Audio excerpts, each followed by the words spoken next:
2 பெருந்தலைவர்களோடு இருந்துட்டு இன்னைக்கு 2026 கண்டிப்பாக தமிழக வெற்றி கழகத்தின் தலைவர் அவர்களை முதலமைச்சராக அமர வைப்பதற்கு நான் இருக்கிறேன் என்று இந்த மண்ணின் சொந்தக்காரர் அண்ணன் கேஎஸ் அவர்கள்.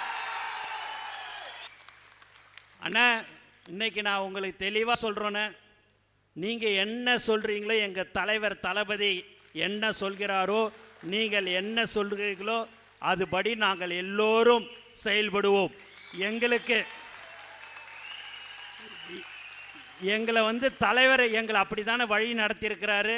ஒருத்தவங்க யார் நம்பி வராங்களோ கடைசி வரைக்கும் கைவிட மாட்டோம் என்பதை தெளிவாக சொல்கிறேன். எங்களை முழுமையாக நீங்கள் எங்களை ஏற்றுக்கினீங்கன்றது எனக்கு எப்படி தெரியுது அப்படின்னா, எங்களுடைய தமிழக வெற்றி கழக தோழர்களை ரொம்ப சீக்கிரமாக அரவணைத்து கொண்ட ஒரு உண்மையான அண்ணன் கேஎஸ் என்றதை தெரிவிச்சுக்கிறேன். நான் அவர் முன்னாடி இப்படி பேசினா கை தட்டுவாங்க போவாங்கன்னெலாம் சொல்லலைங்க. அந்த மாதிரி எங்களை வழி நடத்தவில்லை நம் தலைவர் தளபதி. உண்மையாக நாங்கள் உங்களுடன் எப்போதும் இருந்து கொண்டு இருப்போம். அதே போல் உங்களுடன் நீங்கள் மற்ற கட்சியிலேருந்து உங்கள் கூட சேர்ந்துருக்கிறாங்க, அவங்களுக்கு உண்டான மரியாதையை நாங்கள் உங்களுக்கு எப்படி கொடுக்கிறோமோ அதே அளவிற்கு நாங்கள் கொடுப்போம் என்பதையும் இந்த நேரத்தில் தெரிவிச்சுக்கிறோம். நாங்கள் வேற இல்லை, நீங்கள் வேற இல்லைன்னு இனிமேல்பட்டு நம்ம எல்லோரும் ஒன்று 2026 முதலமைச்சராக அமர்வதற்கு நாங்கள் எந்த தியாகத்தையும் செய்ய தயார்.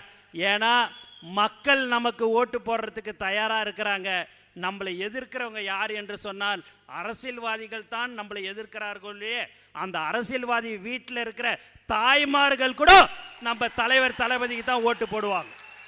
ஞான தலைவரை ரொம்ப நாள் கழித்து ஒரு பெரிய பெரிய தலைவரை பார்த்த தமிழ்நாடு ஒரு உண்மையான தலைவன் நமக்கு கிடைத்து விட்டார் என்று இளைஞர்களுடைய எழுச்சி நாயகனாக தலைவர் தளபதி இருக்கிறார்.